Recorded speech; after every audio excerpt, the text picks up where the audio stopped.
تعال اخوكوا جولة في مكان بقاله 700 سنة. يلا بينا. مكان عاش فيه ناس حياتها كلها في الذكر والتأمل، وسابوا أجسامهم جواه بعد ما مشوا من الدنيا. دي تكية مولوية، مكان صوفي كان بيعيش فيه الدهويش اتباع الطريقة المولوية، واللي أسسها جلال الدين الرومي. كانوا بيعبدوا ربنا بطريقتهم عن طريق الذكر والدوران. جوه التكية في قاعة اسمها قاعة السماع، أرضيتها خشب مدورة، ودي اللي كانوا بيلفوا عليها.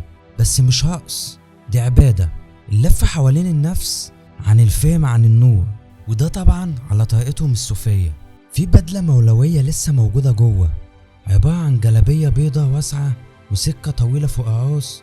السكة كانت بتربز للتابوت، والجلابية للكفن اللي يلبسها كأنه مات عن الدنيا ويبدأ من جديد.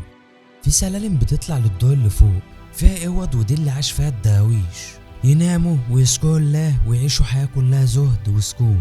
لكن الدور اللي تحت خالص هنا بتحصل المفاجأة، في مقابر، ناس عاشوا هنا ومشيوا واتدفنوا في نفس الأرض اللي لفوا عليها.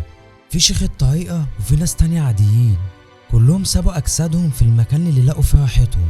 التكية بسيطة جدا، حيطان قديمة، شبابيك خشب، إضاءة هادية وريحة تقيلة، ريحة زمن تاني، وزن أرواح لسه عايشة هنا.